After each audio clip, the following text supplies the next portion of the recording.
Identité. C'est un mot qu'on entend très souvent. Identité nationale, identité culturelle, identité sexuelle, judiciaire, sociale. Cette question de l'identité semble être partout.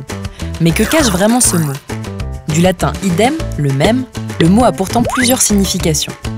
L'identité, c'est ce qui permet de différencier sans confusion possible une personne, un animal ou une chose des autres. Mais l'identité est aussi ce qui fait qu'une chose ou un être vivant est le même qu'un autre. C'est la possibilité de regrouper plusieurs de ces choses ou êtres vivants sous un même concept, une même idée. L'identité, c'est donc à la fois ce qui marque la singularité, ce qui fait que chaque individu est différent des autres et unique, mais c'est aussi ce qui rassemble des identiques, des éléments qui se ressemblent et qui forment alors un collectif. On commence donc avec une ambivalence. Essayons d'aller un peu plus loin. L'identité de l'individu. Qui suis-je ? Une question que l'on s'est tous posée un jour. Je possède un certain nombre de caractéristiques qui me sont propres, qui n'appartiennent qu'à moi. Mon nom, ma taille, mon lieu de naissance, l'endroit où je vis. Des informations que l'on retrouve sur ma carte d'identité, par exemple. Pour autant, est-ce suffisant pour me définir ? Admettons que j'ai déménagé et que ma carte d'identité ne soit pas mise à jour. Je ne suis pas une autre personne pour autant. J'ai vieilli et j'ai changé de couleur de cheveux. En quelques années, j'ai pu changer de travail, rencontrer de nouveaux amis, me découvrir une passion pour l'archéologie. Cela ne fait pas de moi quelqu'un d'autre, car mon identité évolue dans le temps et se recompose sans cesse. Ce n'est pas quelque chose d'inné et qui restera figé pour toujours. Mon identité, c'est aussi celle que les autres perçoivent. Si je demandais à des proches de me définir, se contenteraient-ils d'énumérer mes noms et prénoms, ou encore mes caractéristiques physiques, ou tenteraient-ils d'aller au-delà en donnant des éléments de ma personnalité qui font que je suis unique? Peut-être parleraient-ils de mes centres d'intérêt, des lieux que je fréquente, des gens qui partagent ma vie. Car mon identité ne se construit pas uniquement en solitaire, je suis aussi définie par ce qui est autour de moi. Pour poursuivre la réflexion, intéressons-nous à la notion d'identité culturelle. Lorsqu'on parle d'identité culturelle, on s'intéresse à un ensemble d'individus jugés semblables.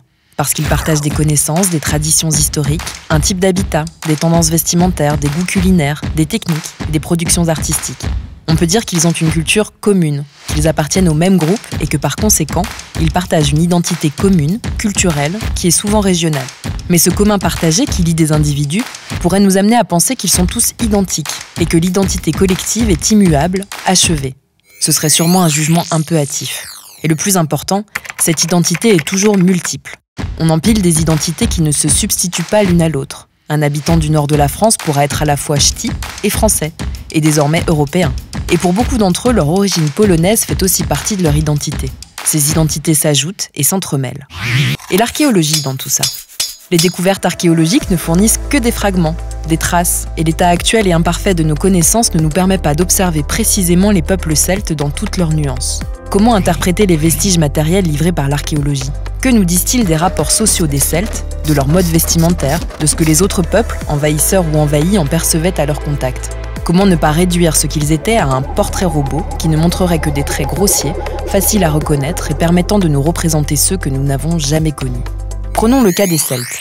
Les auteurs grecs, comme Hérodote, puis latins, comme César, font entrer les Celtes dans l'histoire à travers leurs œuvres écrites il y a 2 millénaires et demi.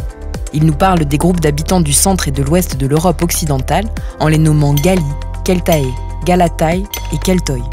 Par l'archéologie, nous avons des panoplies de guerriers qui font écho aux portraits des redoutables soldats celtes de textes antiques. Des bijoux, notamment des fibules, des bagues et des bracelets et perles en verre aux couleurs vives, portés aussi bien par les hommes que par les femmes. Des représentations figurées, des céramiques de tradition locale, différentes d'une région à l'autre, et aussi des vases importés de Méditerranée. Mais le simple fait de porter tel ou tel objet typique suffit-il à affirmer que celui qui le porte est un Celte? A contrario, si un individu n'affiche pas précisément ses marqueurs, doit-on l'exclure de cet ensemble, de sa communauté? En est-il moins celte que les Celtes? Par ailleurs, quelqu'un qui peut cocher toutes les cases de cette description, peut-il choisir de ne pas se revendiquer celte?